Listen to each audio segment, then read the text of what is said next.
Like, I don't even care. This is my show. If you're not early, you're late. Oh, why should everybody else pay? Why should everybody pay for being late? Yep. That is always my theory. If I'm not early, I'm late. So let's make sure these things are on. That's a good idea. Should be. Dun, dun, dun, dun, dun, dun, dun. I don't know how to know. Yep, that's live. Either. All right, I'm going to assume it's on. 3 people are there. Oh, comments. 3 people are there already? Four people. 4. 4 people? Wow. 4. 6. Oh, I can join this chat. 6 people. 6. 10. 6 people. That's all we're going to do. We're going to count the whole time. It's like, yeah, right. You're making that up. No, for real. Literally, Tessa, I think the last one we had over 100 people on. Oh, that's fun. Okay, trying to sign in so I can comment. We had like 500. And I was like, I don't know what 500 people are doing watching me. Go buy a ticket. Go buy a ticket. Well, because you're Clark. I mean, come on. But you're Tessa. And that's where it's at. So, that's true. Ryan, hello, everybody who's there. Hello. Hey, Ryan. Drop in the comments. This is your opportunity to meet one another while Tessa and I are shooting the shit. And we're going to start this conversation with something that happened 2 weeks ago to set the stage. Tessa sends me a text message at about 9:00 at night. And she says, hey, do you live anywhere near some Wisconsin town that I cannot say? Cumberland, I think.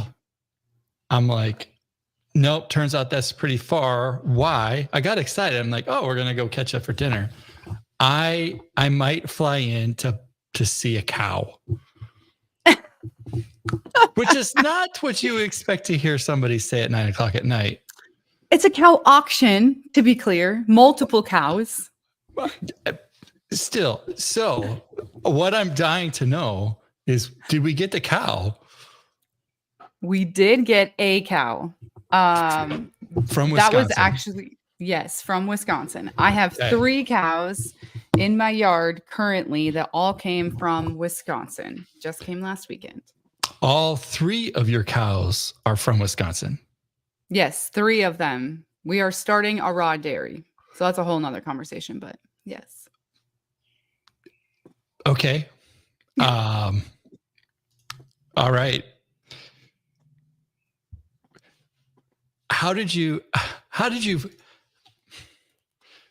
I'll preface this. I'm not new. I'm not new in this game. My mother's side of the family, we had a farm, still have a farm. Of course. You're in the Midwest. Yep. Livestock, grain, did all that. I've birthed pigs. I've done the things. Okay. I have a friend who is in the bull semen business. Oh, that's big business. Big dollars. Big dollars. Didn't realize you can buy for a fraction of an animal, kind of like stock in a company. Didn't realize that was a thing. So how did you find these cows in Wisconsin? Like, why Wisconsin? Like, why not Oklahoma? I mean, that's I did find one in Oklahoma. Actually, that's as funny as that is. I mean, I'm not bullshitting. Like, that's where like a lot of the big stuff goes, and then it kind of like disperses out in ships, and which is I didn't realize the movement of cow in the United States was such a big deal. Of like cow per, I forget what the name of it is, but essentially yard per cow, and how much food and time of year and the whole thing. I didn't even realize it was as intense as where they get finished versus where they start. I was like, wow, how much diesel? How much diesel's in my brisket? So how much diesel's in my brisket? I mean, that's true. Yeah, that's why I'm like, so okay. I'll tell you kind of the little sitch, right? I'll give you the TLDR. You know that I've had cows for a little bit, but there Yep. wasn't necessarily this big purpose to go to auctions and all the things. So I've always wanted a cow, as dorky as it is. I'm from a small town, but never lived on a farm. I've had Small family town in that lived on a Minnesota. farm. Very small town in Minnesota, so Midwest. Now live Texas and Now live in Texas. Yep. and have gone ready? Have gone whole hog.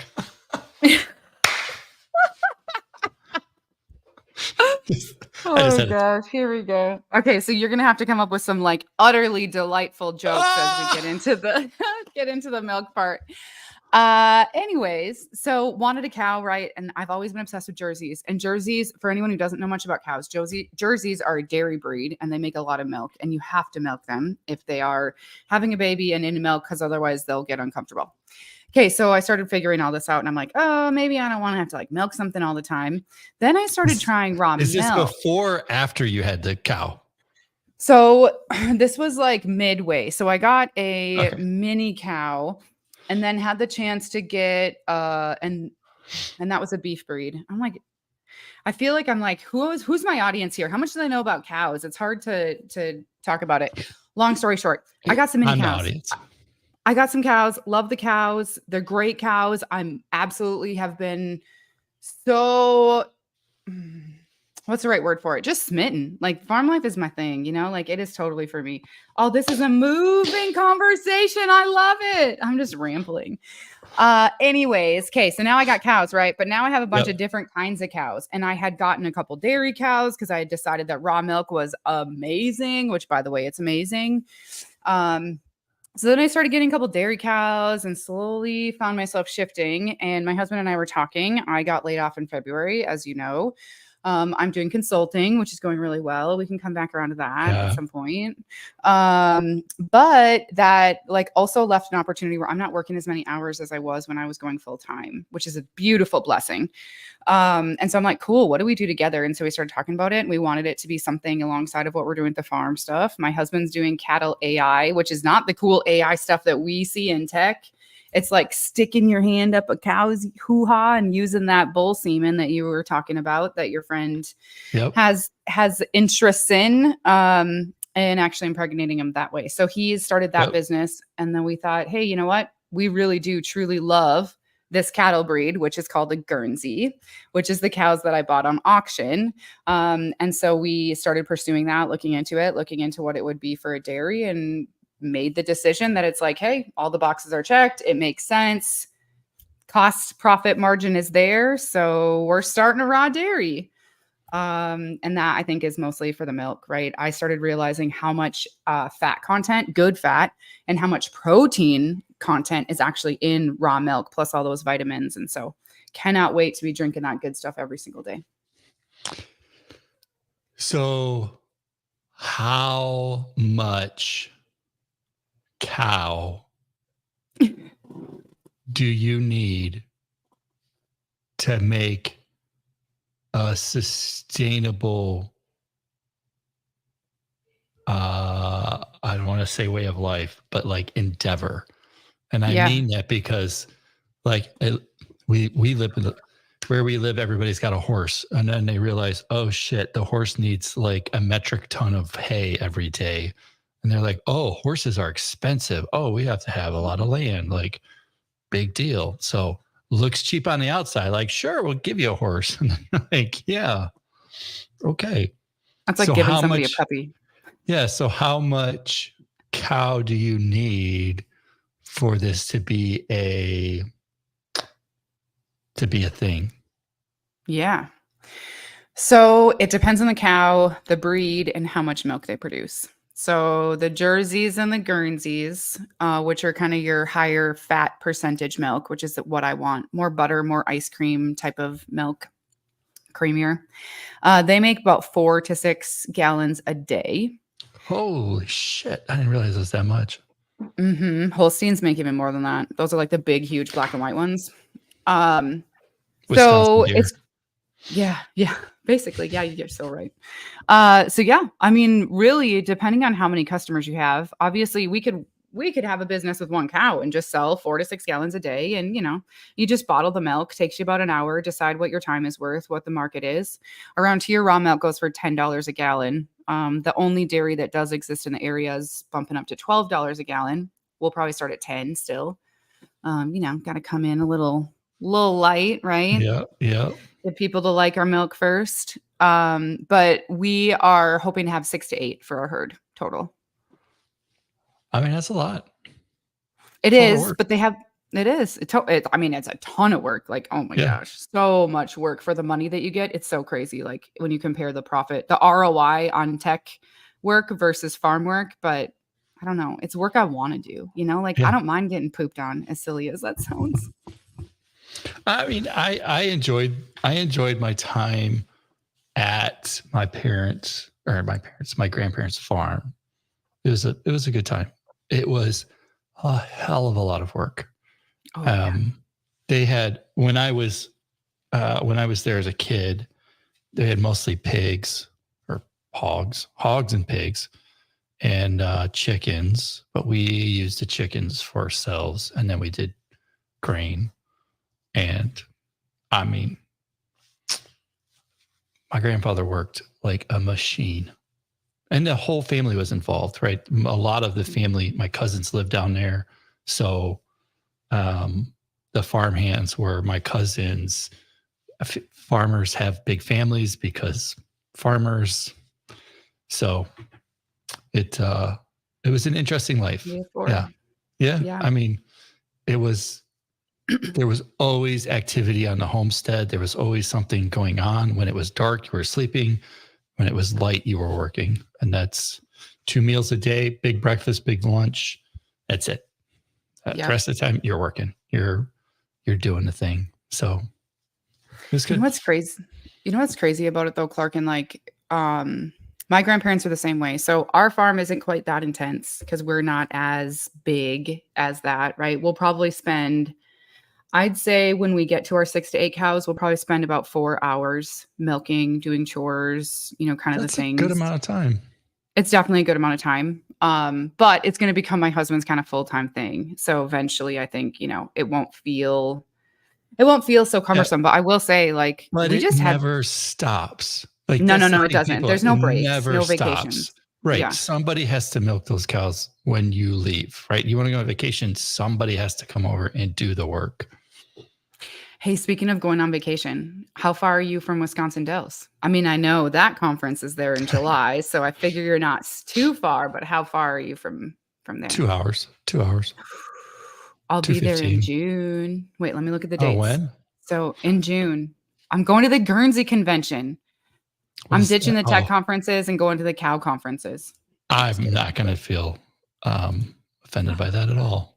No, I desperately wish I could go to that conference, honestly. Let me look at the dates for sure. If you're nearby, we'll have to hang. Okay, so it is, man, I really got to help these cow people know how to make websites. 18th to the 22nd. There we go. Shut the front door. Are you for real? I have a business meeting that I'm hosting on the 18th. Yeah. In the Dells? Yeah, at the Kalahari. What? We should hang out. I have a customer who's up there, and yes, Brady, come design too. Workshop. So takes notes, randomly shows up. You'll see Tessa in like Wranglers, so non-tech t-shirts and Wrangler jeans and my Ariat boots. Same human, different clothes. Yeah. So yeah, well, for sure. That's awesome. Link up. Are you flying into Madison and then driving up? Honestly, I haven't even looked yet. I just figured out that the convention was happening, and they're like, oh, you have like 2 days to get a ticket. So I bought the ticket, and I'm like, okay, am I going to this Guernsey convention? I got to see actually how many cows we're milking by then. Do you know where it's at? Yeah, it's at Chula Vista. Okay. Yeah. I figured you know because we've been there before. Price. Yeah, we've been there. They're there because of the price. Yeah, I'm sure is it cheap? Yeah. Oh, they're cow people. Are you kidding? They're like Okay, get this. I started building software for cow people and I started talking to different cow people. It's mostly for my own stuff to track all my milk and all the things. And they're like, "Oh, that sounds cool." And I was like, "Well, would you pay per cow?" And they're like, "Well, that would probably make sense." But like, they want to pay like cents. I'm like, "Yeah, okay. There's not a market for cow software. I'll just keep my software to myself."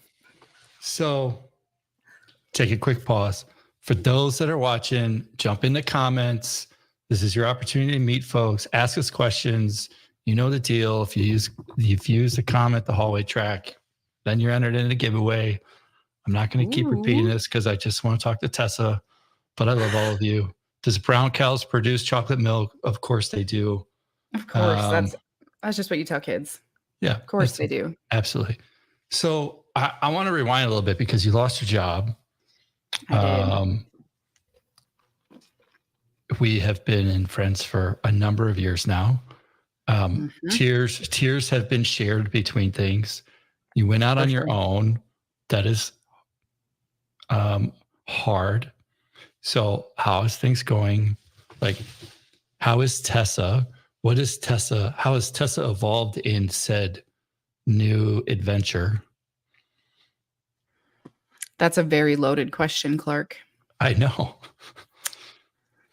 And we're going to get real damn deep because I'm in this shit myself. I know. That's why I think I'm going to kind of TLDR it, and then we can tap into where there's some pressure points on both sides. Okay, so February 6th is when I got laid off, if I remember right. I think that was the day. February was okay. First couple of days are fine.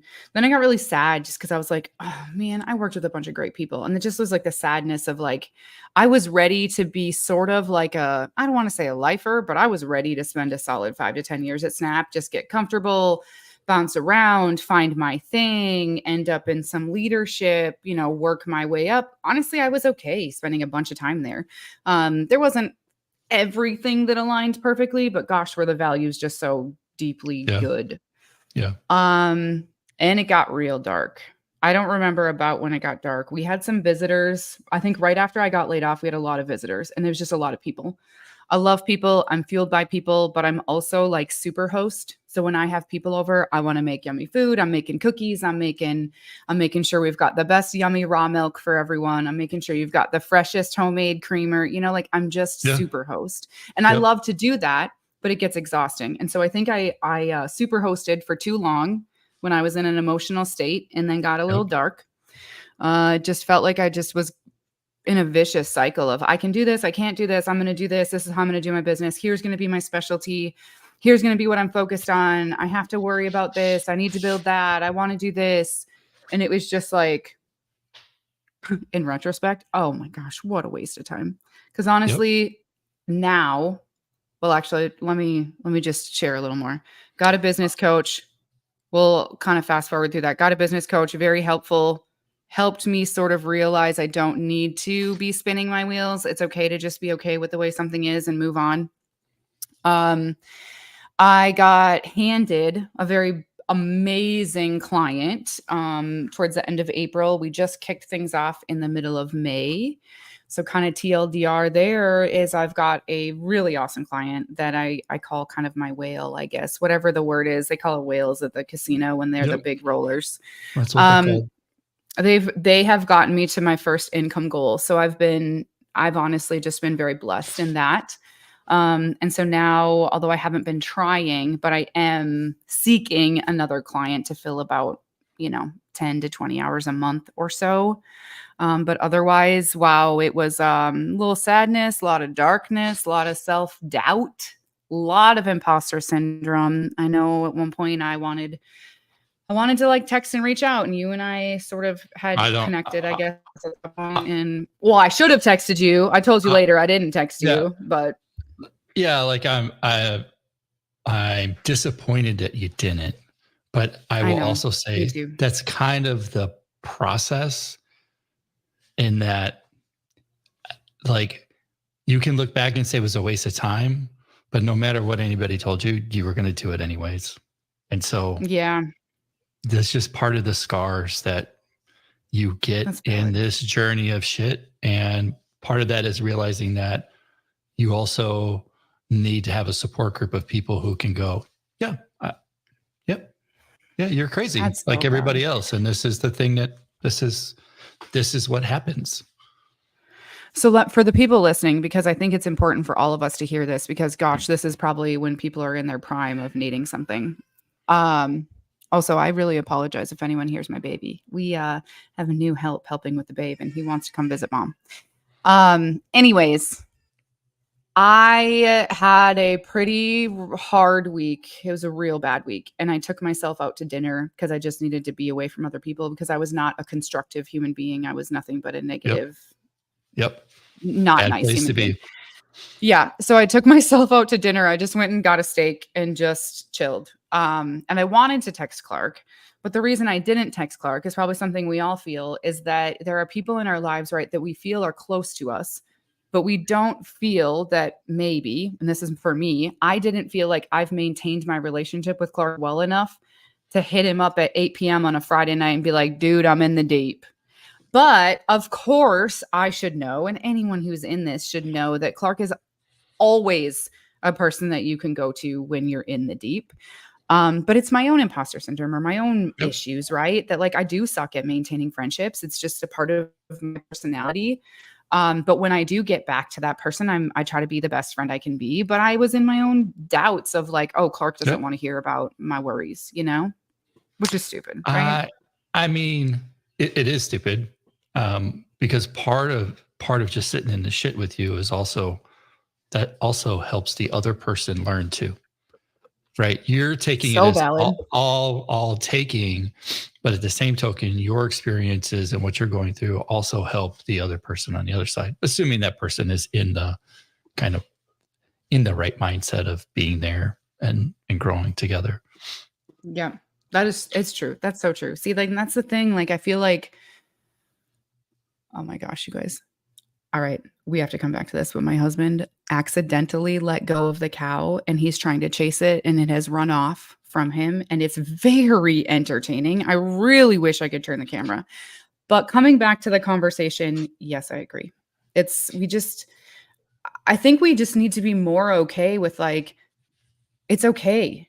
Like I think I struggle with being vulnerable even though I am very vulnerable, but I'm vulnerable about my experiences. I'm not good at asking for help. Yeah, totally. I mean, do you think Yeah. I am? I got way No, too much because I going on still right now. don't know what's going on with you. All I saw was a post on social media, and I was like mid cow chores, which by the way, tried to ignore for a couple days. Not easy to do. So, What? Hold on, let's back up. So what are you consulting on? And do you really want oh to be a consultant? Or is that just the thing that gave you easy money quickly? yeah, wow, you're with you in the good questions. I'm in the Um, same boat. I know.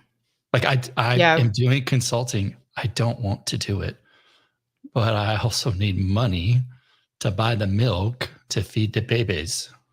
I get it. I get it. Okay, so that's a loaded question. At the end of the day, as much as well, I'm just gonna say it. This is sweat. This is not nice, clean, glistening hair. I was cleaning up cow crap before this live stream. As much Fact. as my job with the animals is harder, like Yeah. physically and emotionally, because there's a lot of lost animals. We had to put an animal down last week. But I freaking love it. If I could be a farmer full time, oh yeah. But I would do the dairy full time. That'd be my thing. I'd consult with farmers instead, help them be more profitable, help them with whatever their tech system is because they're non-existent. So consulting is paying the bills, but a little caveat there. I absolutely love it because the client that I'm working with is I've essentially been brought in to act like an employee-esque, right, as their consultant to just help with anything that has to do with developer go-to-market. And because they opted to come seek me out, the CEO is already bought in. They get it. They know they need a developer approach. And so I've had opportunities to hang with different people on the leadership team already, and I'm only a few Yeah. weeks in. And so I'm very, very fulfilled by it. So I kind of have this dichotomy going on of like, yes, I'm, working through this tech kind of client work that I love for the right people and the right client. But yeah, I love the cow stuff just a tiny bit more. I I just bring it up is here I am in my, I guess you say late 40s, and I find myself asking like, what am I doing? Is this aligned with what I want to do? Right? Are these hours being spent the way I want them to spend? Should I be refactoring the task to higher margin task or higher value? What if, we asked the question a few years ago, what if, we were kind of forced into it, but when the pandemic came, what if we worked on that conference full time? Granted, we had to try to save the business, if you will. Would that yield a better result in the end? Now I'm still working 2 jobs, so I guess not. But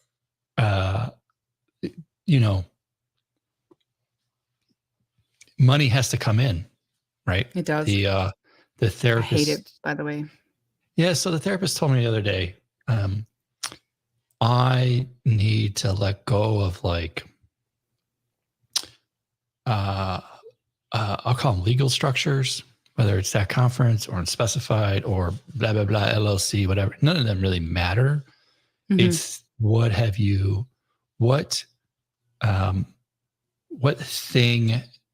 what like structure have you created to generate revenue, right? Top line revenue. And whether it's over here and over there and over here and over there, are they all contributing in a way that kind of makes you be fulfilled? And if this one has to pay a little bit over there because that one's short and maybe it doesn't really matter. If it's pointed in the right direction. And I hadn't really thought about that. I kind of a tit for tat, like, well, this one's got a loan, so it needs to pay that one all the way back. And this one's overproducing, so it's doing better. And really, it's just, you got to take a step back and go, those are legal structures. And I don't know, right? I'm never going to get my ROI on TC. Like it's never going to happen. I got to let it go. Like there's different things that should come as a result of that. I need to figure out, what that is. You may look at the cow business and your ROI or your margin may not be what you want it to, but maybe it opens up doors to work with other farmers, right? Who knows? Right. Oh, that's a hard thing.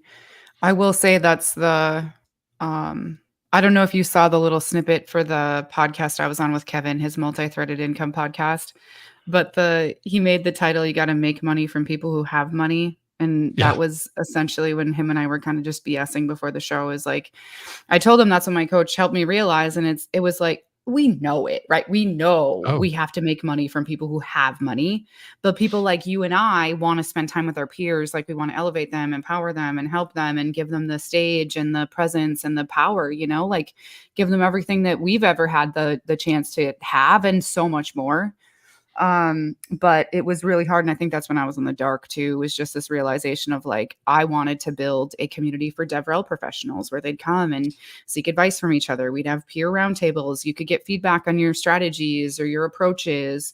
And at the end of the day, my coach is like, that's not going to get you to the income goal that you want. And I was like, yeah, you're right. I got to make money from people who have money. And that's hard. Struggling with that myself. It's so hard because we want to be here for our peers and we want to offer things like this and that conference, right? This and that.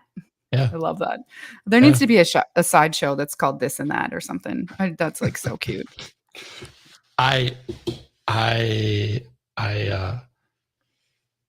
what makes the entrepreneurial stuff hard is you get a gut check every time you do finances, every time you get into something, and it's no joke. I mean, it's literally no joke. It's not. I know, and it sucks too. I mean, especially with that conference, like, Jason just put a really awesome comment in there, and it's like the ROI for your attendees is astronomical. But when you think about that, obviously from the ROI standpoint of your personal finances, at the end of the day, you're floating things to make things happen. And it's like, yes, even if everyone leaves networked and happy and satisfied and all the things, that still doesn't change where your finances land. Right. People don't understand how extended we are to try to make that happen.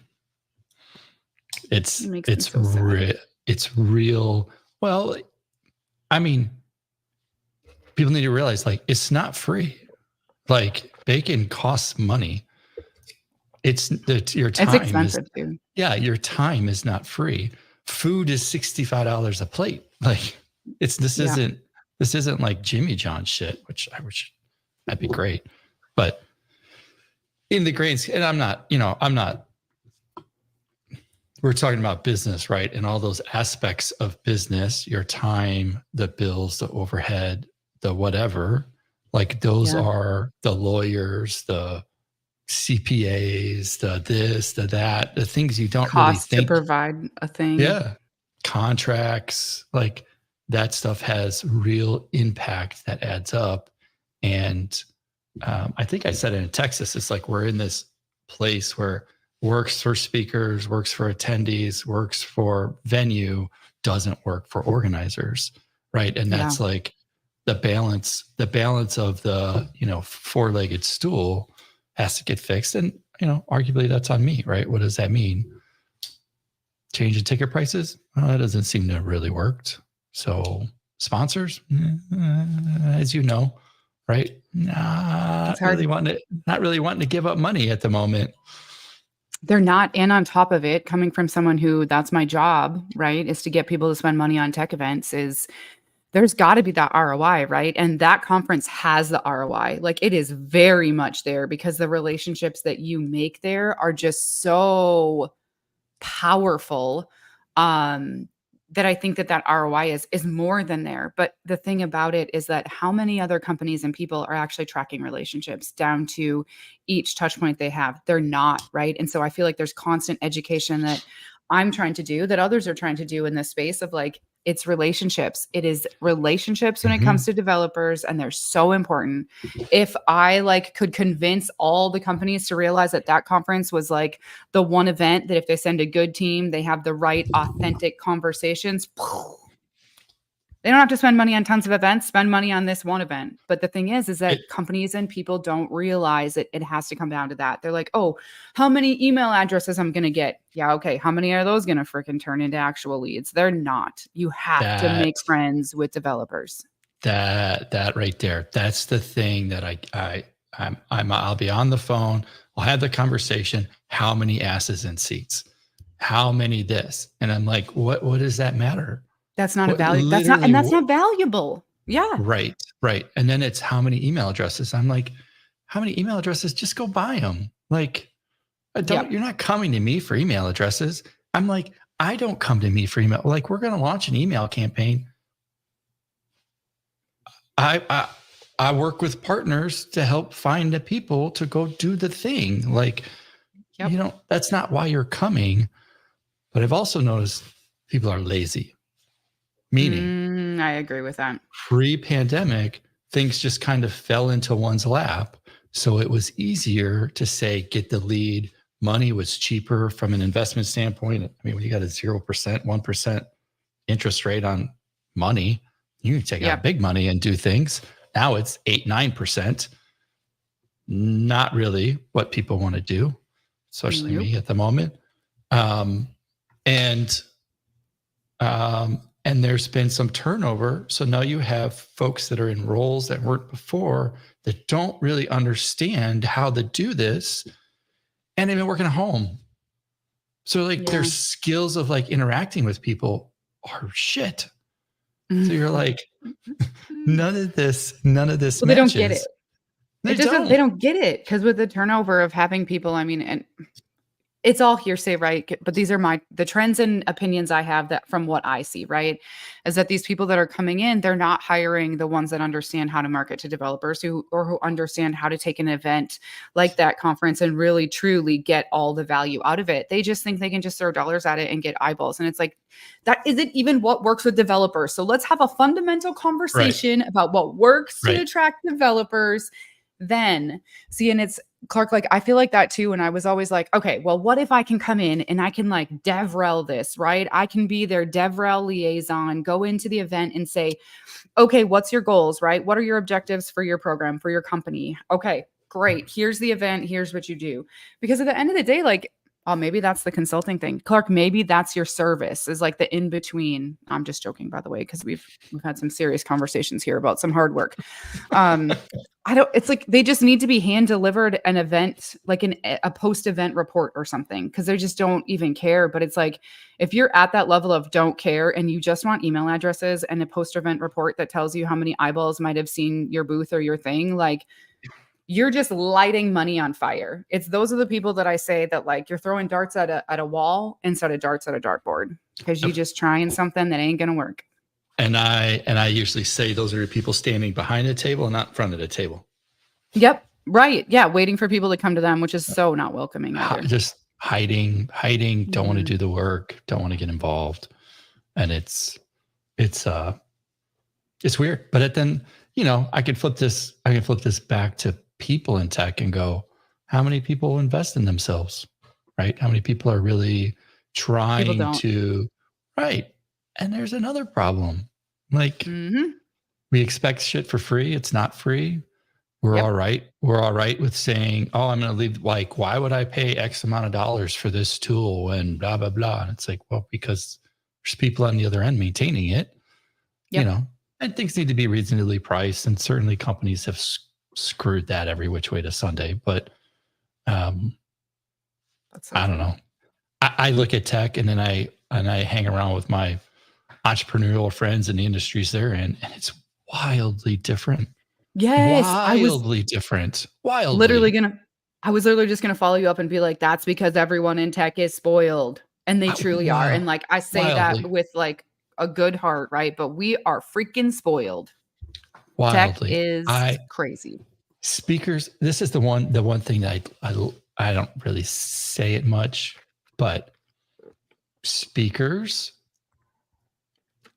very spoiled in tech. Like typically an industry event, you may get chosen to speak and then you have to pay for your own ticket. Like unless it's big leagues, then you get paid to speak, which is really great. But that's right, and that's the 1%. But I mean, yeah, totally. Typically, they're paying their own way to go. Like I just like the optics on that. Could you imagine if that was the case in tech? Like I wouldn't. There's plenty of events like that, Clark. You just happen to run a good event. I've been to events where I get my ticket comped or I get a discount, but I'm still paying my room, paying my flight, paying everything else. But thankfully, at the time I was a dev advocate, right? So it's a different kind of role. I mean, like you look at open source and there's a lot of events like that with good reason because it's open source. But I think it's even comparing, say, open source to other events, right? You go to like a meetup or an open source event that's put on by the community, WordPress events, like WordCamps, right? You're not getting nothing fancy. You're not getting any fancy meals. You're not getting a fancy venue, but you are going to get some good content, And so, yeah, it's, PJ, hey man, I don't get to like hang out with PJ every week anymore. I actually really dearly miss you, honestly. I haven't told you that, but I did now. Natalie, yes, we have the merch. And it helps, but it's not, it's certainly not money. I mean, it helps. So Clark, okay, let's talk about this for a hot minute, unless you want to lead, but, let's go, girl. And we started this thing with cows. Clearly we can go any way we want. I love it. I love it. My coach actually was like, you got to stop posting about cows. That's not your business audience. Like they don't care you have cows. I'm like, I know, man, but all I care about is cows right now. We're asking for something very important. Can we get an update on the runaway cow? Okay, you guys, I've been over here laughing a little bit. I don't know if you noticed some of my side eyes when I was trying to be very focused. I think they finally got her, I believe. But it definitely was I bet my husband is sweating. And mind you, just in case everybody wants to have a really good laugh, I just got this cow a few days ago and I have to milk her in a few days for the first time. And she didn't even want us to catch her. So it's going to be real fun and real sweaty when I'm trying to get this cow milk trained. digressing from that, money is no object, not a one. Money doesn't matter. You can keep having whatever life you want. Honestly, I don't need anything fancy. I love my poop-filled cow life. But money is no object. What would you do? Oh, we were talking about this the other day. That's a hard one. I'm going to back into this question. I like the creative nature of the field we work in, design. Like I like being creative. I like solving, your phrase, I like using, I'll say air quotes, computers to help people scale, right? I like, for the most part, I like people. More importantly, yeah, like community, like I'm drawn to like getting people together to have accountability, whatnot, growing, coaching, speaking. I think if money was no object, I probably would lean into accountability groups, coaching, like being more of a coach in life, a coach, I want to say a life coach, but just really seeing people hit their mark, be their best version of them, and kind of teach how to network along the side and really kind of grow that piece. I think that's where I'd go. Well, and I'm not doing any of those things. I know. I was just going to say, you have easy goals. I mean, sort of. Obviously, everything is hard to an extent, but there's no overhead to that. There's no, you just got to have you and a mic and everything you have right now. Yeah. That was the developer therapist. Oh my gosh. I love that.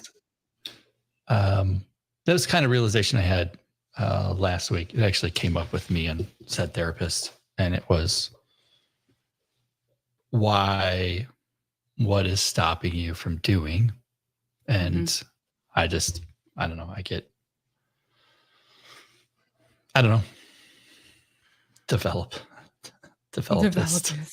Oh my gosh, that's so good. Okay, so I'm going to tell you just a couple things, and then we can take that. I'm sorry, wait, that's like a lawyer. Have you been personally injured by a merge conflict? Call Clark. Oh my gosh, I'm sorry. That wasn't really good. No, that's pretty good. Oh goodness. See, this is why I miss PJ. And I don't know, is that a thing that people would pay for? Yes, it is. That is definitely a thing that people would pay for. So that's okay. So here's the thing.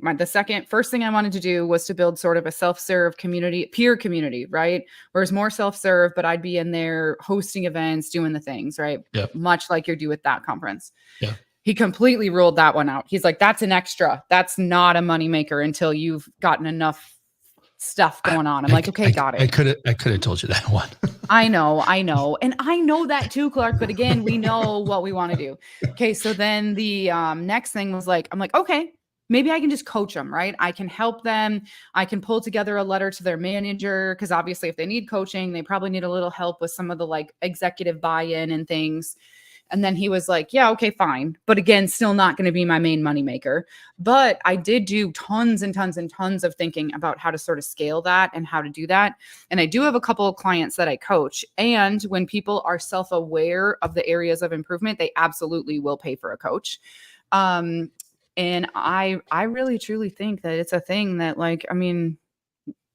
you and I could sit on a call like this. I can show you how I've got my automation with all of like SavvyCal. I'm sure you already do most of it with that conference, and book your therapy session whenever my calendar's open, whenever you need me, throw up a web page, see what happens, right? Your overhead is fairly minimum. Yeah. I'm curious. I got a couple people I can send your way, actually. Really? Mm-hmm. I'm curious, anybody who's in chat, if you would pay for something like that. I Yeah. think what's going to be I best for you probably is if you could do like mastermind groups of like 6 people that they kind of come in, if you could get, I don't know if you could do this, right? But here's where my brain is like fumigating on is that for you it to be cost effective for you and cost effective for someone who is a peer, right? We need to be able to afford it, not having a company backing us. Because also it's really hard to go to a manager and be like, I need coaching and training to be a better me, but you should give me a promotion in 6 months. Like how do you have both of those conversations? So I think if you could do like a group, right, where it's something that they could afford, and then you could get your bills paid through sort of the group dynamic, because you need a little bit, there needs to be a little scale for the income side of it. I mean, look at Ellie's into it. She's down for the group. I did a mastermind group for DevRel and it worked really well. So you ready for it? Here's I'm so ready. thought. Are you already doing this? And I already have a million ideas that you're already doing? So you know that I love open spaces. Yep. We tried to create a whole friggin' platform on that.us for it. Which I love, by the way. It's just hard. Failed miserably. Gonna shut it down. Well, I mean the numbers don't. Numbers in terms of service have changed, so it's made other things harder for it to be what it is. But I've thought about repurposing that.us as accountability grouping sessions. I think mastermind-ish type stuff. But as long as you don't have to build a whole bunch of stuff to change it, if you feel like you could just fundamentally use it the way it is. Just because I feel like that's kind of like hard for us, right? And you and I are such a similar personality. And you can check me on this if I'm off. But I feel like we have sort of this like high achieving expectation of ourselves. And so I'm just like, you should do that if you don't feel like you have to rebuild the whole site to actually get it there. Oh, I mean, because I would feel it's not in a place that it could be used for what it is. It's certainly connected to the brand of who I am. So that works well. Mm-hmm. But I agree. I mean, I think you truly, like when you think about that, like when I think about that, and I think when other people think about that, and I don't know how many people are actually in here hanging and commenting. We've got some great 82 comments already. Oh goodness. I really feel that anyone who knows you okay, let me rephrase that. Anyone who knows you and has spent time with you yearns for more time with you. And like, I think I can confidently say that as a blanket statement that everybody else, see, facts, literally instant response. And I think that, well, right? Outside of the time that I let it lapse, I've been a paying member because I support what you're doing. I haven't always spent a tons of time on there, but I support anything that you're doing. And I think that like, even though I got a lot going on, I would still find value in being able to kind of pop in there, especially when I was very focused on a project or a specific thing, for the accountability alone, to just have someone kind of help me with that. Because we just talked about that, right? I obviously can't pick up the phone and call people because I feel like whatever. So how can I get that accountability? So how do I start? I didn't know we were going to land here, but I'm digging it. I don't know. I mean, I did a really fun pricing exercise where we got to do a whole bunch of fun numbers. Do you want to do that? Because I love math. So what if I told you I've been thinking about trying to launch this? I don't know how the fuck I would pull this off at that conference. Ooh, that's a genius idea. Well, what do you have to do to pull it off? I mean, I don't know. You need a landing page with an email capture or a purchase button at a minimum, right? Behind the scenes, maybe one or two processes so you don't yank your hair out. I feel like there needs to be a set of folks that have already started in. Yeah, like maybe start with a beta group. Yeah. Yeah. I mean, I'm in to be in your beta group. I can guarantee there's some people in the chat that would be in your beta group too. You could have campfire crew tiers. Oh my gosh, I love that. By the way, like I love the whole summer camp sort of camping vibe of that. And I'm all like, just ditch Kalahari. Let's go meet in the woods. Way cheaper. BYOF. Bring your own food. Let me tell you, it is barbecue. That is becoming a more and more real situation. I know. with them. I know. I mean, Venues are ridiculous. the Texas venue, I got nothing on the books because I got nothing. I didn't even Should we have a have it at my contact. house? Might as well. I mean, it's farm version. Like, it's real campfire this time. Real campfire. I ain't going in the woods. Oh, come on, PJ. I don't have woods, actually. That's because he likes alligators in Florida. He left that behind. Yeah, because they was chomping at his ass. Okay, let's come back to the task at hand, though. Unless you really want to keep chatting on this, because I really think we should keep chatting about what you're thinking. So, do you think that, like, okay, so this would be my recommendation. My brain is going crazy. I'd be like, how much time do you want to commit to the accountability groups? And how much money do you need to make with that time? That's probably your sort of beginning, is like, what is this going to look like? And can I price these groups in a way that's worth your time and theirs? And time zones. Ugh. Let me tell you what, the mastermind group is so hard because of time zones. Why not? For you or for them? For me as the host, because in the beginning, so I had 12 people in a group. And in the beginning, it was set on a certain day at a certain time. And it wasn't super great for all registrants, but they knew what they were getting themselves into.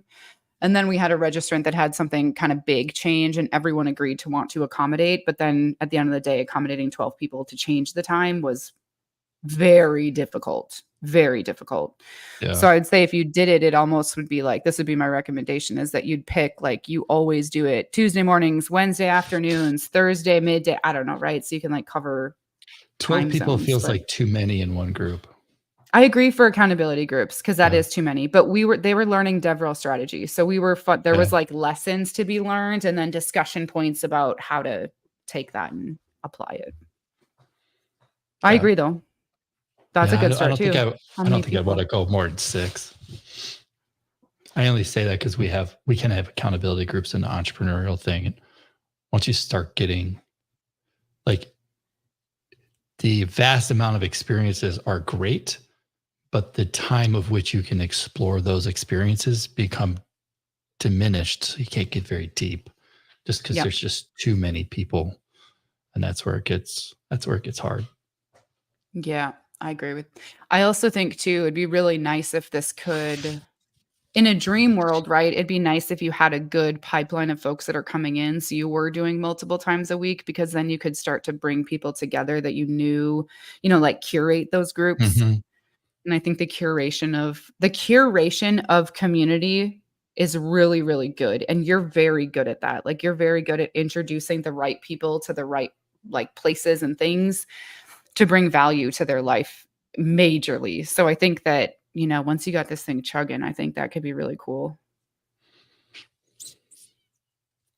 So the people you said you had for me, why are they people you have for me? What makes them somebody you think I should interface with?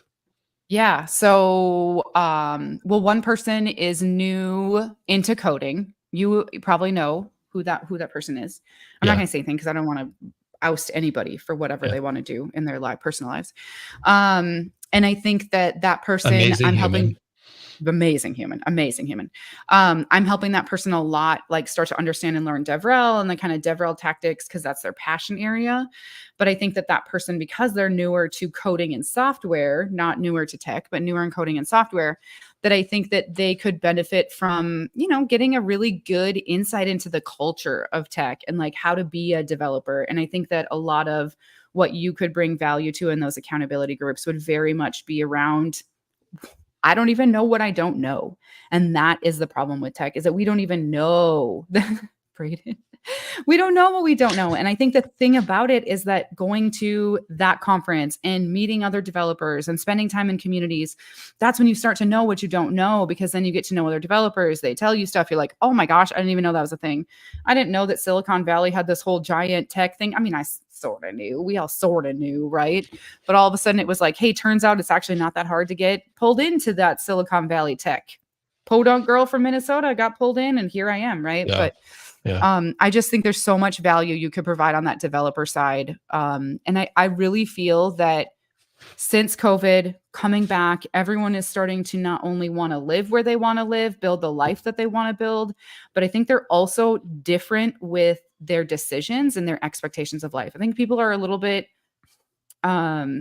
more about self-improvement, and they really think they are starting to put themselves first a little bit more, I think, from what I can tell. And so I do feel that it's the right time to show people that, like, coaching, accountability groups, peer groups like this, the value is exponential. Not only the actual value of wisdom and career growth that could be seen, which could be huge, right? From just it's one small group, but even just from like the networking effect of, hey, I got to meet someone else in my peer group.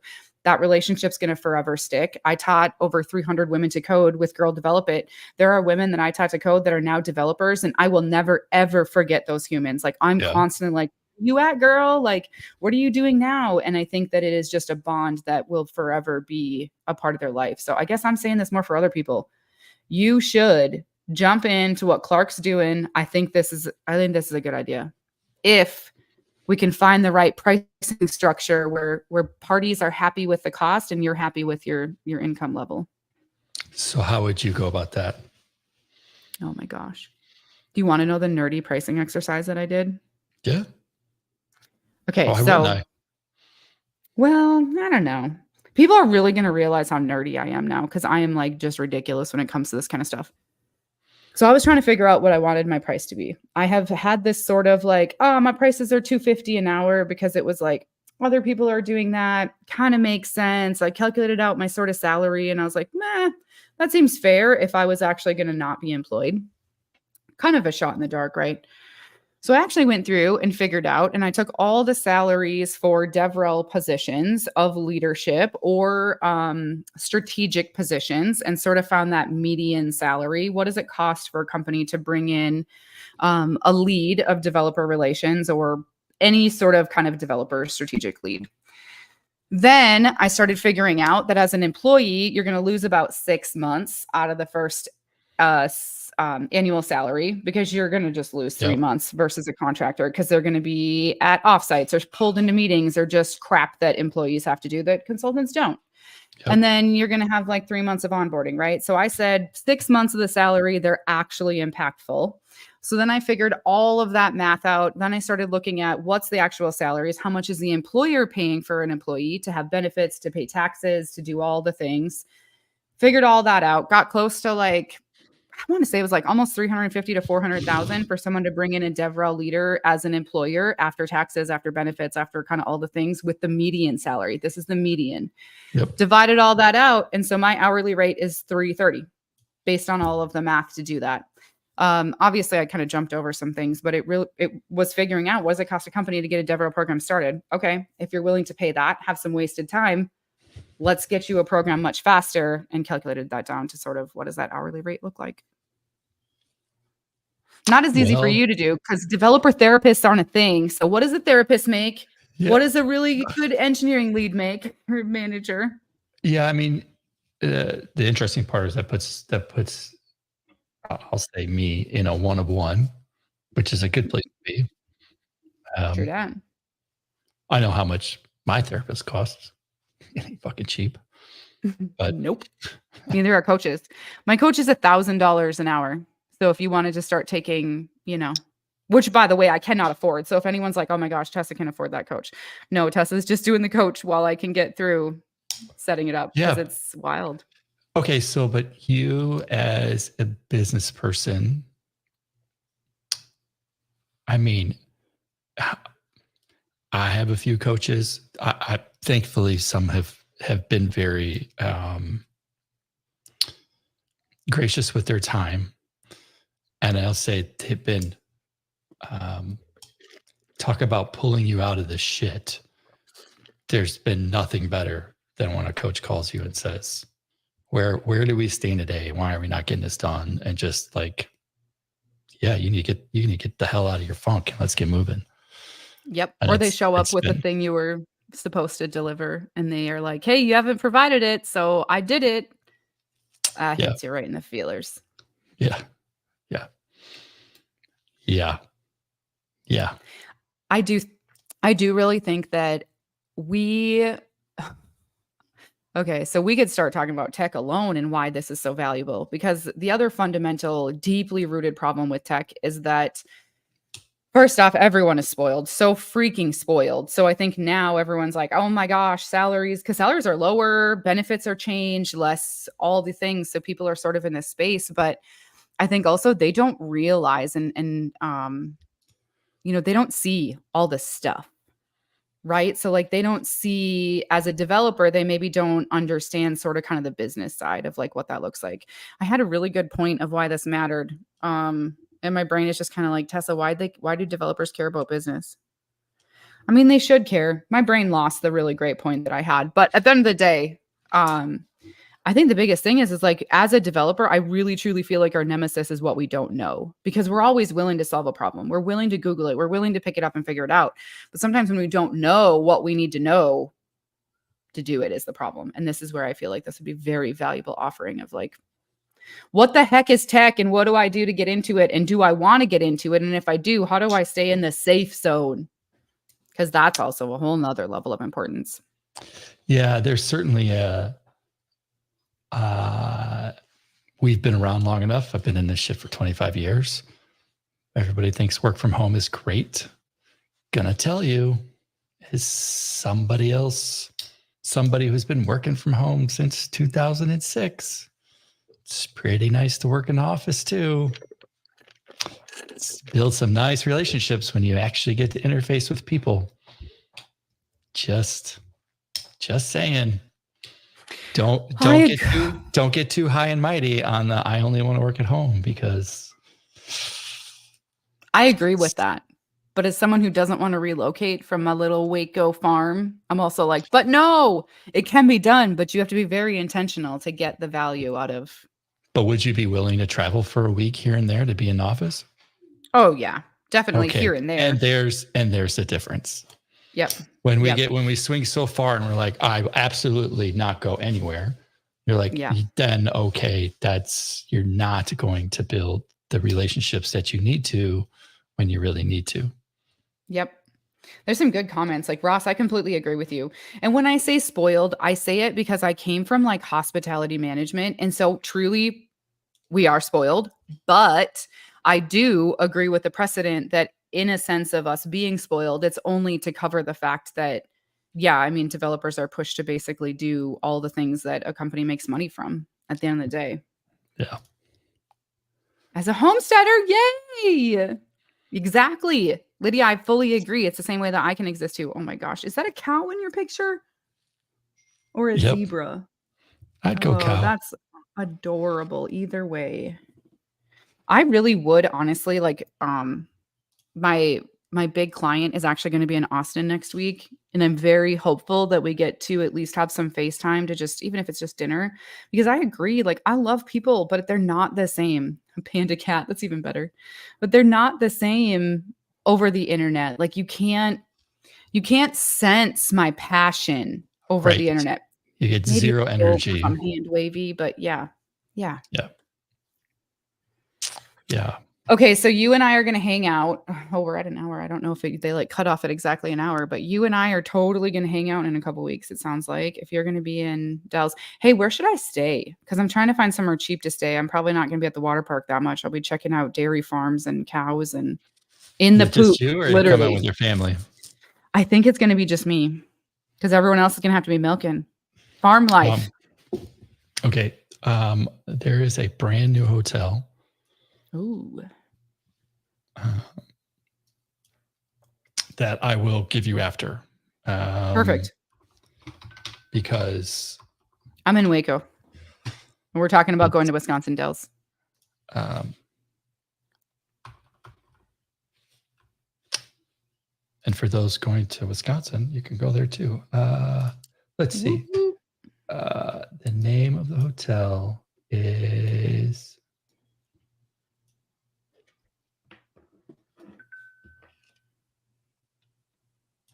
Avid. Here's the interesting. They've been building it. It's a hip name. And I can't click on this. Why? It's owned by somebody, but it Is it Marriott? I don't know, it's being weird. It won't let me click on the damn thing. We do it this way. Mm, They've been building it for a while. It's a small little thing right next to the Kalahari, but well, that's nice. It's close by. yeah, and you'll have a car. So, Yep. Avid Avid Technology, solutions that empower media creators. I'm just kidding. Avid Hotel, Wisconsin Dells, and IHG Hotel. I don't know what that is. Oh, that's like Holiday Inn. I always get excited when they're Marriott because, like, you know, when I was a developer advocate, I racked up some status. Whoa, look at that fun link that just popped in there. Yeah, that everyone's going to Avid. Oh, man. I'll find it. Oh, here we go. Okay, I get it. I'll just copy paste that part of it. The Hotel, Wisconsin. All right, I'll check it out. I love Kalahari, but like I won't have time to like utilize all the. Actually, I really like the Wisconsin Dells Kalahari more than the Austin one, honestly. They just built. Oh, really? Yeah, I like because the buffet. Okay, this is gonna sound funny, but I really like food. And the buffet in Wisconsin is so good. Like it's all day, right? So you can get breakfast buffet or it's dinner buffet. And then it's good with kids, right? Go pick, oh, they don't like that chicken strip. Go get mac and cheese. And they don't have that in Austin. They probably know that buffets don't make you any money. Did they change it? It's not a buffet anymore, is it? It's gone. Oh, that is so lame. Okay, can we just like you're have talking a good about ranching event? It's like right by the front. Yeah, so when you're talking about in Wisconsin, too many businesses are figuring out that their return on investment isn't high enough. It's like money is like greed is the deepest emotion I feel with companies lately. So much like getting rid of the thing that may be costing them a little money, which I understand, but it's just a bummer. Here's where I'm at. Big picture. Big picture. We have migrated in a time that we're going to look at little line items and evaluate them to a thing, and we're going to forget the human behind the thing that's going on. And so, perfect example, and I'm just going to throw them under the bus. I have a business meeting up there, or I would like to have a business meeting up there. They want to give me a contract that has, a down payment. I'm talking to use a meeting room. Mm-hmm. That's all for the day. I have brought this company millions of dollars. I have brought the town millions of dollars. We have been in the paper for doing conferences different. I'm not saying I'm great. I'm not saying any of that. I don't need any accolades. But what I am saying is there's a give and get. Like, why are you trying to give me a contract for one little room for the day when I'm going to go to your place and buy dinner? We're going to rent a room to stay the night. Big picture. Yep. Why are you not why does it need to be this thing? If you reduced the hotel price and I was able to sell more tickets, that brought in more people who would spend more money, your top line revenue would grow. But instead, one person's looking at the room number saying, I've got to hit this number. One person's looking at F&B. I got to hit this number. Another person's over here going, I got to hit this. And I'm going, everybody's fucking losing, including me. Yeah. We're all losing because you don't get it and you don't get it and you don't get it. It's like our healthcare. I was in the hospital this weekend. Again. Wasn't sure if you're going to bring that up. I was kind of letting you bring it up. We can talk about it. And here's my problem. In the course of all of this, I become AI doctor, and the pulmonologist is looking at his thing. The cardiologist is looking at his thing. The hematologist is looking at it. And yes, I have, unfortunately, at this point, I have all of these. Hematologist is doing this. The doctor is doing that. And I'm going, listen, I'm an engineer. I think this hit this, and made that happen. Oh, this guy, there's not really any science for that. This guy, well, maybe like a 50-50, something to take in consideration. This person died and exercise and blah, blah, blah. Who's the person over all of it that's like, No. Like, you're a connected being. Like, all of this shit has to work together. And Nobody. no, So frustrating. right. And yet And they that's look got at to you be like you're stupid when you tell them stuff like that. And it's like, hey, guess what? It's my body. I'm not an idiot. But yet, I'm sure they probably see people who come in and they're like, I think I have cancer, who don't. So I suppose maybe you got to play to your audience there. But I get agree with it. that. And it's a disaster because like you have to advocate for your own healthcare and almost be the devil's advocate with someone that you're supposed to just blankly trust. Right. And so I blankly trust the pulmonology sleep study people who come to find out years later. And I'm a special case because we're the employer. So we pay the healthcare. We also pay the premiums, whatnot. So my healthcare, $25,000 a year for the family, plus your $14,000 deductible, right? Now that's employer costs, whatnot. But I mean, whatever, it's got to come from somewhere. It's not free. So you're like, there's $30,000. It's a Honda. Mm-hmm. So then you're like, a good Honda. I then paid for you to do this. You gave me the wrong sleep study that I'm finding out years later. You gave me the wrong machine that I've spent thousands on. Who holds you accountable? Yes. Who does hold them accountable? Nobody. Is that like malpractice suit? We have to go hire an attorney to make sure our doctors are actually doing their job. But even there, it's like, but how would they you can get off from it. How would you wouldn't. know? You wouldn't. And so there's the thing where you're like, I now am smarter today than I was 2 years ago.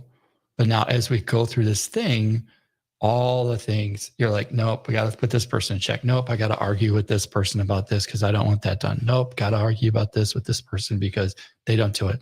Like when we checked into the ER, I'll call it intake nurse, intake person. I got all of the things. So how much did you drink yesterday? Nothing. What kind of energy drinks are you on? Nothing. How long were you in the sun? Nothing. Were you dehydrated? No. Like I got all of the like Memorial Day stereotypical things. Thankfully, I could say no to all of that. And it was like, congrats to being able to do that. When are you just going to take me for face value of like you're assuming, and I get it. It's Sunday in the ER on Memorial Day. So, I mean, like, of course, but if somebody tells you that they haven't had those things, stop assuming that in fact did happen. Like let's get to taking care of the thing. So yeah, I agree. Well, I've always heard that like people who are like in medicine are essentially just trying to, it's basically similar to us as engineers, right? Except for that we're the websites or the software and the doctor's just trying to figure out what happened. Like what was broken, what error became about, and what caused the ramifications of that. Dude, you should be so proud of your hair, by the way. That was such a side comment, but you should be so proud of your hair. My husband has like no hair, and he would be just like smitten to have your head of hair. Taylor and I had a long conversation about my hair yesterday and this morning, actually. Exactly, Lydia. Troubleshooting humans, like, because humans lie. Computers don't. I'm sure eventually they'll start lying to us now that we have AI. But I mean, like, for the most part, computers are like, here's the facts. So, is it lying if you think you know it? If you believe it to be real, are you lying? No, you're definitely not lying. And there's the problem with AI. Yeah, right. Valid. And that's going to be the problem with us using AI as our partner in work is unless you can check it. I agree with that. Going to be some issues. There actually is going to be bad, some. but that's life, right? I mean, we should check the media. Like, do we really believe the media? No, I don't. I don't believe any of it nowadays. Literally not a single one of them. None of them. Right. I will say the other day I was looking up something with a cow and it was a medical thing and it gave me I know, right? No way. And it gave me a super weird answer that I was like, that's not true. And had I not had the underlying knowledge that I do have 6 months ago, I would have believed that, honestly, because I didn't know what the heck I was doing. So that's pretty scary when you start thinking about what are you using for important AI things. these days? I'm using Claude or Cloud, Yeah. whatever it's like CLAUDE. Okay, I'll tell you right now, I'm going to totally admit this. I have been anti-AI because I believe in humans. And yes, it can do some great things for us. And um, you know, I'm hopeful for the positives. Yeah. But I'm also like a little bit like, I don't know, grumpy old lady. Like, I ain't doing this. Like, I didn't need this before. I don't need it now. But I will say it has really helped a lot with like creating social content and things like that. That I should take advantage of more, but I haven't. So I don't use it much. I'm using it more and more and less. I'm using Google less and less. Yeah. Yeah. Yeah. It's been a big fan of Perplexity. I haven't seen that one. See, I'm like AI. I'm like AI virgin almost. Literally just started using it like a few weeks ago. I've been so really? dragging my feet. My coach is like, you need to start trying some stuff. I'm like, so he helped me through it.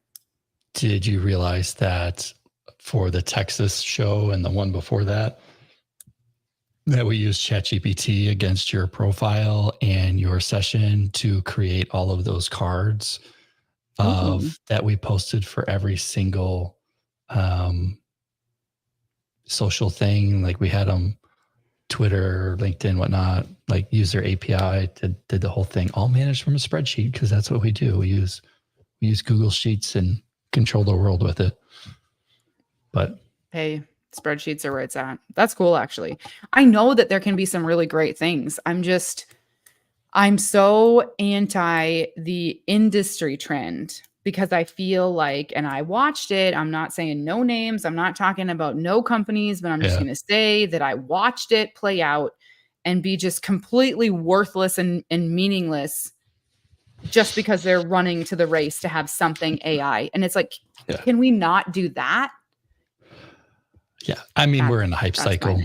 Everybody wants to slap AI on some shit and then call it done. And I made some joke that we were going to rebrand the conference, that AI conference. And I was like, oh, well, that kind of changes the whole thing. Oh my gosh. You know what, Clark? You should try that as an experiment. You should just experiment. Don't actually book nothing. Just experiment with what kind of traction you'd get if you named it that next year for Texas. I bet you'd have sponsors like, take my money. Oh, yeah, I'm sure. And then they'd get there and be like, oh, sorry, we don't actually have AI sessions unless you want to talk about the humans behind the choices. And the same kind of AI, that worked the Amazon. What were those stores called that you could just walk in and take something? Oh, yeah. I don't remember what those were.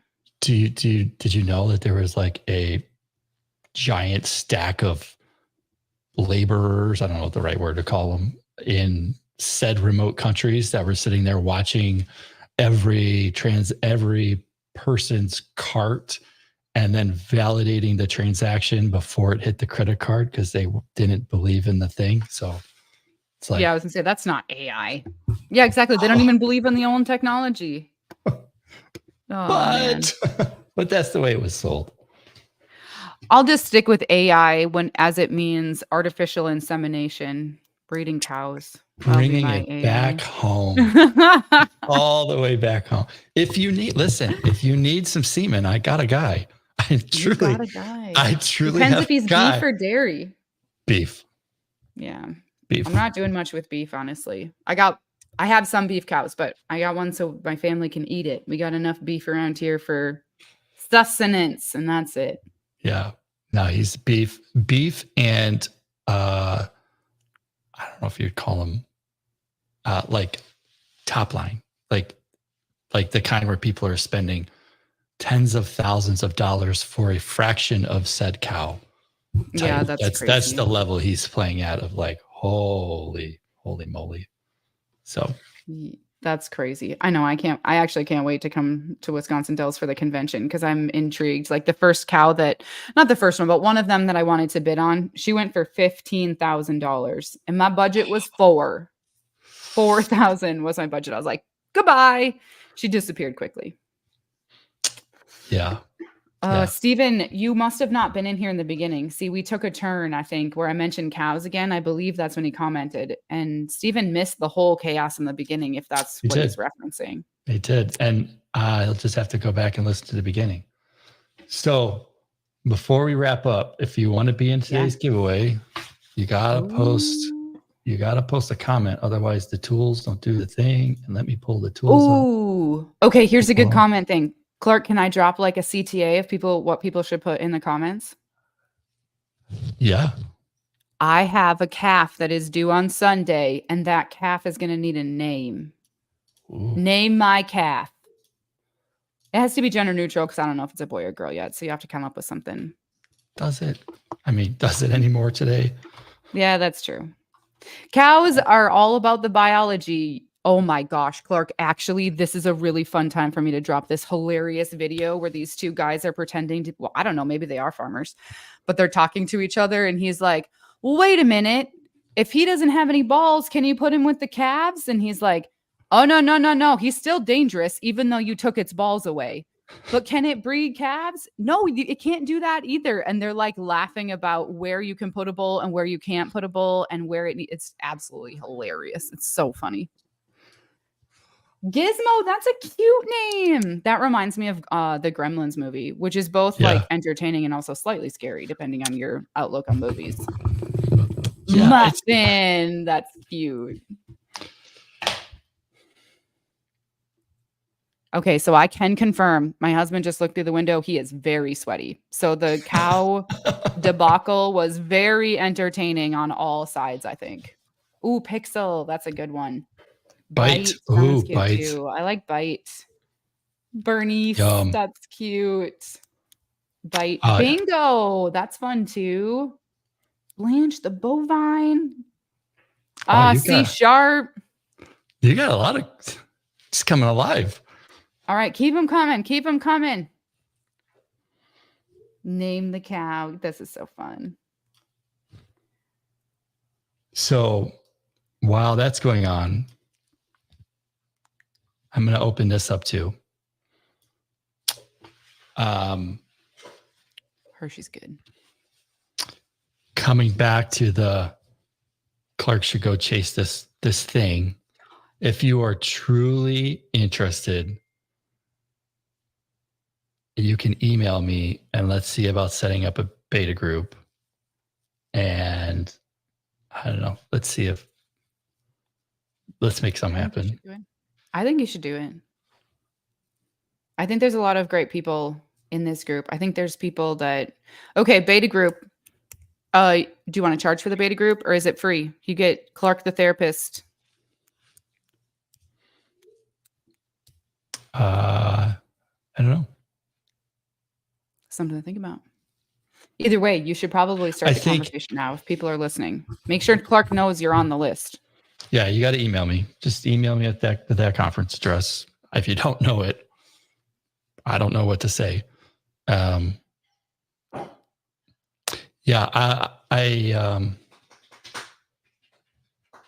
one thing about money is it creates some accountability. And I agree with that. Doesn't necessarily need to be a whole hog or anything, but when other people require your attendance, right? Yep. There's got to be some skin in the game, if you will. Yep. I agree. All right, we're gonna do the first draw. So up today, a ticket, 6 months subscription to Front End Masters, some coffee. Oh, Front End Masters was the prize. You should have told me that. Or a ticket. I know their founder. Yeah, Mark's great. Yes, he's awesome. Minneapolis boy. Yeah. So ticket at that conference, a no food ticket, or a Front End Master subscription, or a bag of my coffee. So, here we go. And if you won in the past, then Got a devoted audience. Oh, Clark. Troy. Ooh, well, congrats, Troy. Didn't Troy win? Hold on. Okay, so Clark, I have a really good approach for your go-to-market strategy. Have you read the Superfans book by Pat Flynn? I feel like you might actually have it now that you're making that face, because I think maybe I've brought this up before.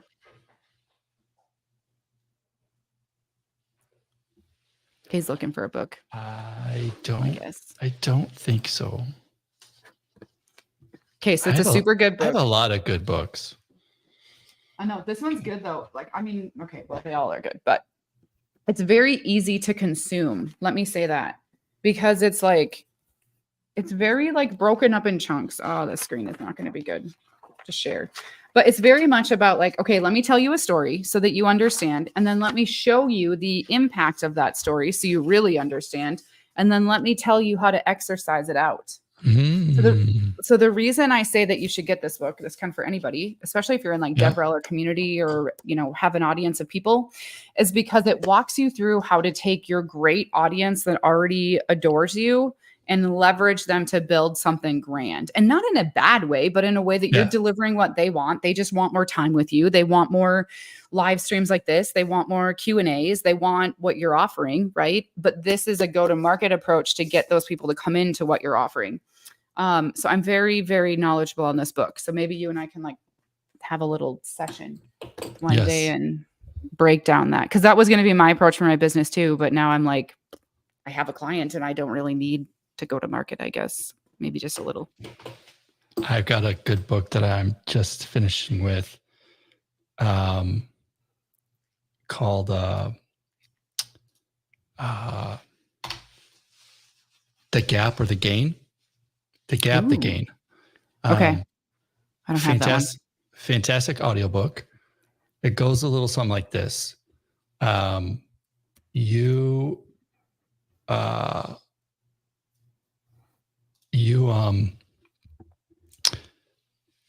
personally have been living in the gap for probably the past 4 years, meaning I looked at things like we lost our kind of numbers on the conference. I wanted to get back to where we were, kind of living in that, like the goal. I haven't hit the goalpost. And the reality is like every time you get to the goalpost, you just push them further anyways. Mm-hmm. Whereas the gain, or if I look at like my weight loss journey, if I just looked at when I started with the weight loss clinic, I lost 30 pounds. But if I just zoom out a little bit more, I actually lost 40. Right. So you have to kind of look backwards to see where the gains are versus forward to see where you haven't gotten, because you'll never get, because you'll just push it further down the line. And so I love that gap, so much. It's a great book about kind of acknowledging when you're in the gap versus when you're in a gain, and kind of how do you reframe where you're going to go. Yeah, big fan of it. I'm also a big fan of, and you should do this immediately after we get off the call. There's a book by the name of Take Your Shot by Robin Waite. I've heard of this. I have talked to Robin. Fantastic human, fantastic book. He did his own audiobook, which you should just get to audiobook. I always get both. I get physical and audio. I will tell you 100% when you listen to this book that I am the character in this book. I can't wait. I was finishing the book as I was walking one day, and I was in tears. Oh, in the street. I was like, oh my God, what is going on? So much so that I wrote him, ended up getting on the phone with him, like, fantastic book. It's just nice, short, hour and a half, maybe, like, Take Your Shot. So, yeah. Oh my gosh. I love that. So I get the audiobook and the physical book, because I will blatantly say this to people and maybe it'll help somebody. It's a hack for sure. Because I have ADHD. It's science. But for me, I have ADHD and I just cannot listen or cannot read and focus. But if I've got both, then it's enough where I'm like, the text I highlight and then I'm like listening to it. So it just really like actually sinks in when I do both. So yeah. You'll really enjoy that book. It's a quick, I can't wait for that. good thing. All right, Troy, you won yesterday. You got front end masters. I guess. Troy, what do you want? Go, Troy, go. Go, Troy, go. Go, Troy, go. While Troy's figuring out what he wants, we're going to pick the next winner. Oh. I feel like I need a better system if people win twice, but it's all right. Yeah, that's actually kind of interesting. Jason Torres. Fun little thing. Mr. Torres, you're speaking, so you either get front end masters or coffee. That's a hard choice. A very hard choice. And while he's figuring that out. Gosh, how many winners is there? This is like only 3. That's it. I'm all just going broke doing this. Braden. All right, Braden, you've already won too many times. We need more people in here commenting. More people need to be talking about cows.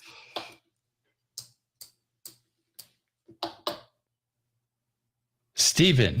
I feel like Steven won too. I don't know. See, Steven, you have a devoted audience of super fans.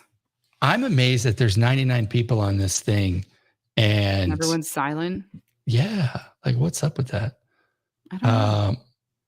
They're probably doing work in the background and they're like, have long since paused the noise because they're like, oh my gosh. All right, I got. What are they talking about now? Poop?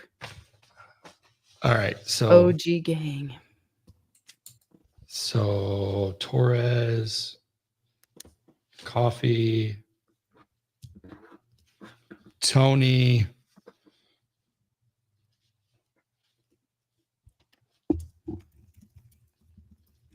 Steven, what you want? You want I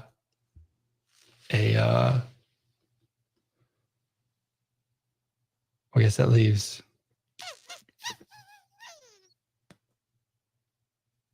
front end masters. Done. Woo woo.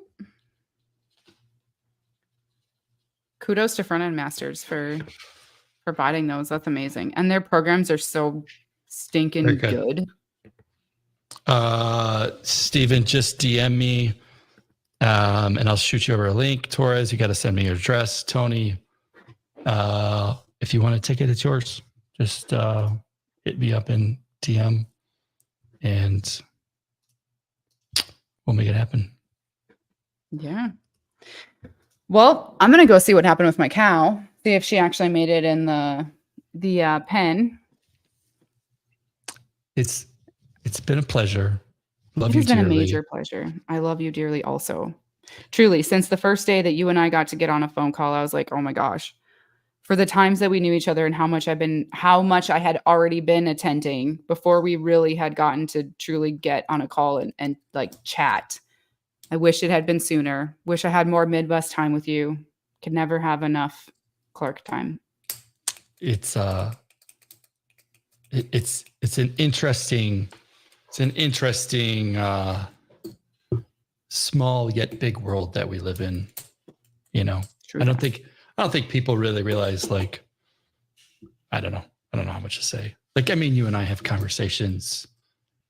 We're all connected so closely when we actually get down to having the conversations, which is just, I think, the whole like premise of that conference, right? Just take it to have a conversation, get down to the nitty gritty of meeting people and all the things you'll learn. Definitely we'll share more livestock content. We're going to have a new calf pretty soon. And I did have a live stream going for the kittens. The kittens are now hanging. So I'll have to set up a live stream for the calf pen, because there'll be 5 calves in there soon. There you go. Serious about the coaching piece. If you are interested in that, yep, shoot me an email. We'll put together an accountability group, and we'll see how to make this happen. It's something I would really like to do, and I've been a little timid on really pulling the trigger on it. So if there's really people that want to help me figure it out, let's do it. Let's go make a thing happen, and let's go do some awesome shit. So do it. Let's be living out our dreams, right? Living the jobs we want to be living. Yeah. Any last parting words? No, except for, okay, I can't say no because yes. Yes. With your book, Take Your Shot, all that it made me think about was how I used to be constantly trying to get more, whether it be more money, bigger house, better, whatever, more land, different things, extra toys, better, whatever, right? Everything that the world tells us we need more of. And now I have realized that I am actually so happy and content that I want less. I want to get back to the basics. I want to be more ingrained in my family and have less things that cost money and own less money and own less things. And so, I don't know, harness your inner contentment, I think is my passing words of like, I think with the gap and the gain thing, there's probably this, I assume when I get into the story, there's likely this like, hey, you can't constantly be trying to like achieve something more. You're never living in the things that you worked so hard to obtain. So, yeah. I think you'll like Take Your Shot. I think I will. Telling you, I forget the guy's name. I forget the main character's name, but it's literally me. Literally me. I mean, I can't wait. Literally, I mean, to the point of just the whole goddamn thing. I'm literally in that place and have not taken the shot. So it's good. And Robin, I mean, he's got a whole thing, whatnot. He's a great human, good podcast, good people just kind of putting good stuff out in the world. The book is free. You don't need to pay for it. So I love that. That's it. Okay. So good. Okay. Be more content. Read, Take Your Shot. Final words. Have cows. Have cows. Cows are great. Have cows. Text me so we can set up time. And let's do it. Everybody was listening. Let's see. When's the next one of these? I think I'm good for the week. Next week, who we got? Exciting. PJ. Oh, PJ. What day is PJ? PJ and Andrew on June 4th. June 4th. I got to get some more of these set up. Oh, nope. I got one on the 7th too. So we got 2 next week. Whoop, whoop. All right. Bye, everyone.